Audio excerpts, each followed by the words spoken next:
Darling, நம்ம காதல் உங்க அப்பாவுக்கு தெரிஞ்சு போச்சுங்கிறதுக்காகவா இவ்வளோ கவலைப்படுற? எங்க அப்பா பத்தி உங்களுக்கு தெரியாதுங்க.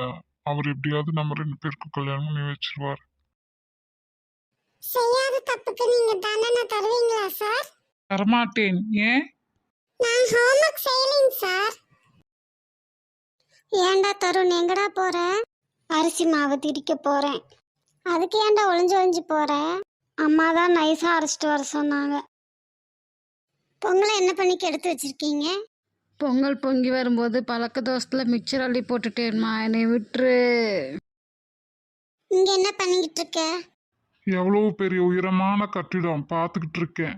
அப்படியெல்லாம் சும்மா பார்க்க கூடாது. நீ எத்தனை மாடி வரைக்கும் பார்த்தியோ அதுக்கு எனக்கு பணம் தரணும். ஒரு மாடிக்கு 10 ரூபா கொடு.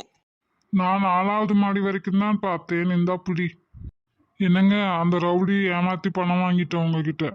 அவன் எங்க ஏமாந்தான், நான் தான் ஏமாத்திட்டேன். நான் பார்த்தது 7வது மாடி வரைக்கும். அவன்கிட்ட 4வது மாடின்னு சொல்லி ஏமாத்தி 40 ரூபா தானே கொடுத்தேன்.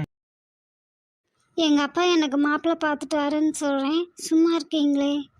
மாச கடைசி டார்லிங், சம்பளம் வாங்கினதும் ட்ரீட் தரேன். ஓகே?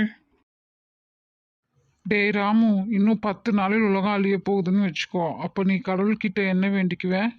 அன்னைக்கு ஸ்கூல் லீவ் விடணும்னு வேண்டிக்குவேன் சார். இத்தனை நாளாக கண்ட பசங்களோட சுற்றிட்டு இருந்த நம்ம பொண்ணு இப்போ பரவாயில்லைங்க. எப்படி சொல்ற? அவள் ரூமில் போய் பாருங்க, குழந்தைங்க ட்ரெஸ் தைச்சிக்கிட்டு இருக்கா. நாசமா போச்சு. அவளை முதல்ல லேடி டாக்டர் கிட்ட கூட்டிட்டு போ. உங்க பக்கத்து வீட்டு பொண்ணா எங்க பையனுக்கு கேட்கலாம்னு இருக்கிறோம். பொண்ணு எப்படி? நான் காதலிச்ச வரைக்கும் பொண்ணு நல்ல பொண்ணு தான் சார். ஆசையே துன்பத்துக்கு காரணம்னு இப்போ தான் நான் தெரிஞ்சுக்கிட்டேன். எப்படி?